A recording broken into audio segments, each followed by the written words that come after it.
Today I want to go over a few different methods and devices that you can use to get rid of your snow with a compact tractor. So stick around and I hope you enjoy the video.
When I first moved here, I had a little 16 horse John Deere GT 225 with a 42-inch snow thrower on the front, and it worked great at my other property because it was flat with a tar driveway. Here my driveway is about 300 feet long. There's a lot of maneuvering to do, a lot out back, and it's also kind of a steep hill heading out. So I used it for a couple years, and then I found out that it really wasn't ideal. So the next thing I tried was a 7-foot grater blade on the back of my Kubota. And for light snow removal, that worked pretty well. The problem I had is when you get snow like we had this last storm, where it was 14 to 20 inches of snow, you have to drive over the snow and pull it behind you, so you kind of get a lot of snow right in there. And if you get heavy stuff, it doesn't really move super well. And if your driveway is dirt and it hasn't frozen yet, then you have a good tendency to take a lot of your top material off your driveway and put it off to the side. Now some folks have taken a piece of PVC pipe, ran it through the table saw, and put it on the blade, and I think that's a pretty good idea if you don't have tons and tons of snow. So that's probably the cheapest way out.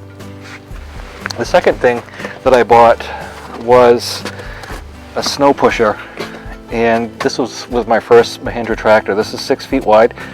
It has a squeegee on it, cutting blade, adjustable shoes, and I think it works pretty well in most instances.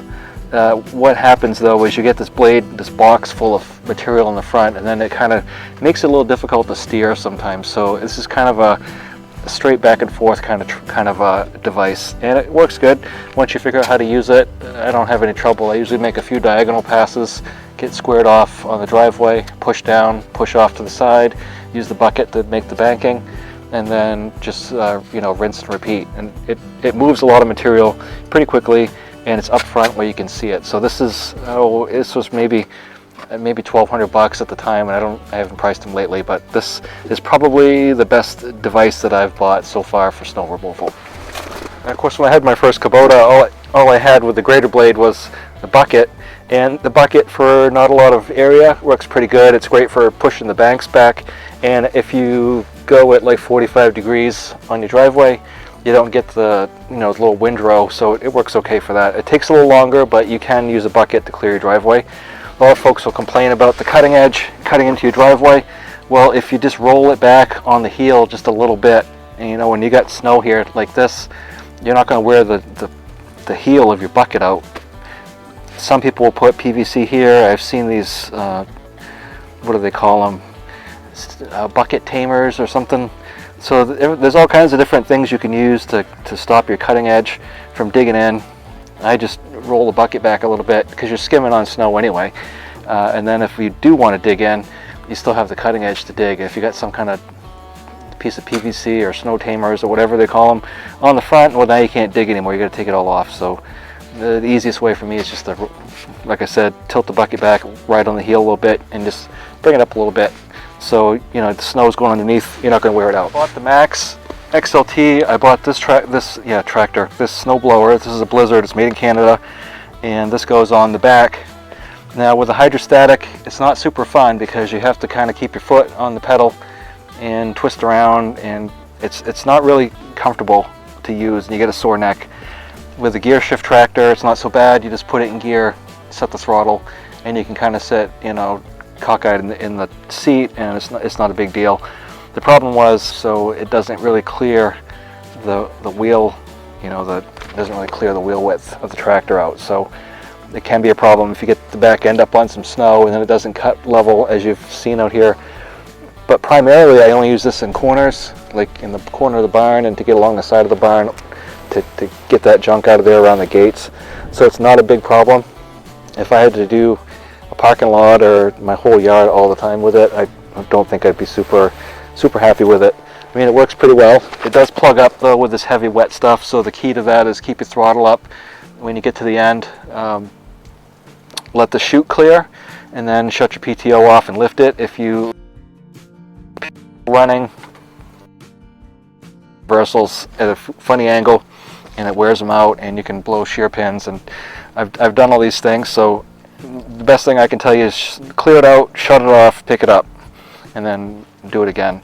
If I had to choose what would be my favorite thing for the snow removal, it would probably be a tractor about the size of Max with a cab and a front mount snow blower The front mount snow blowers are about double the cost of the rear mount ones because you have to do all the drive shaft and the front hitch and all those things, and then you lose your bucket. But if you have a couple tractors, you know, it's not a big problem. But regardless, I think if I had to do it all over again, get a cab tractor with heat and a snowblower on the front.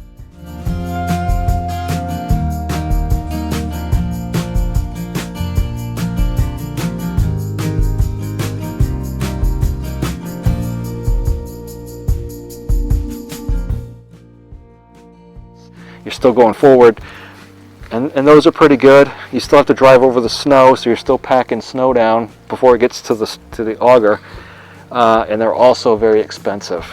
So it's one thing you can do to keep going forward, but they're very expensive, but they are easier to install than the front mount snow blowers.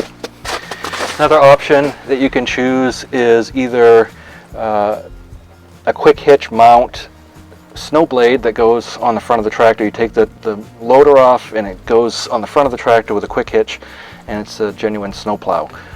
Those work great too. They got the shoes on them, so you don't dig up your dirt. They're cheaper than a front mount snow blower, obviously, but they only lift about this high, and they're a little hard to push the banks back. I'm not saying you can't do it, but they're a little harder. They also have the blades that go on the skid steer attachment for the bucket, and those are pretty good if you get the shoes on them. You just want to be careful with those because it's, you know, for light grading, and I mean light. You can push out some manure out of your barn with it, push some snow, but don't go out and start pushing gravel in your gravel pit or trying to push out stumps. You'll bust your loader. There's not a lot holding loaders on, so you'll destroy them. Another option that works pretty well, if you've already got the front hitch on your tractor, is a broom. Brooms are great for getting your sand and clearing walks and everything, and not a lot of people have brooms, so they're pretty limited in their usefulness. But if you know, you have a broom in a tar driveway, those are pretty handy to have because you can just sweep the snow out.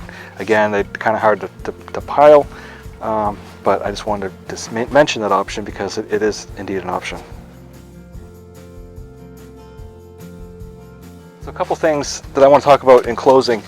You got these industrial tires here, and these have a broad shoulder on them, and they tend to load up with mud and snow.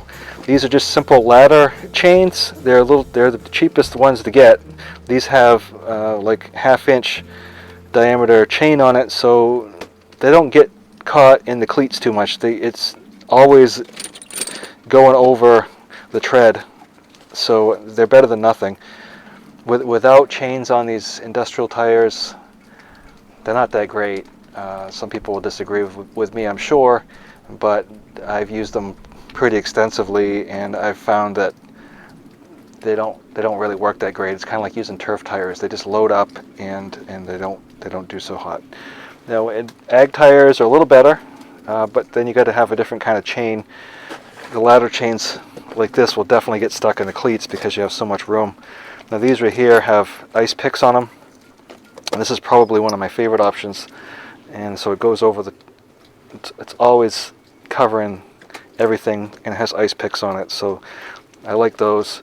One thing they have up here too, we call them Canadian chains, and they kind of look like ladder chains, but there's another square, so you have a chain going from here to here, but they're obviously closer, so you have little squares, and sometimes they'll have rings with picks on them, but you know, the more chain you add, the more money you have.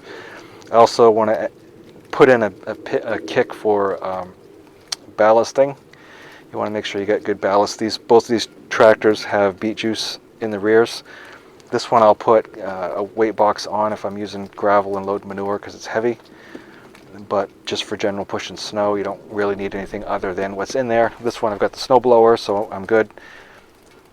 But I would be amiss if I didn't tell you to ballast your tractor. So, I mean, that's pretty much it in a nutshell. If you can think of something I missed, put it down in the comments. I really want to know what you use to clear your snow out. And again, I've put down everything I think that I've seen, but there may be something else that you use. So I appreciate you watching. Please take a moment, hit the like, and make a comment down below, and subscribe to the channel. I really appreciate it. Hope you have a great week. Thanks for watching.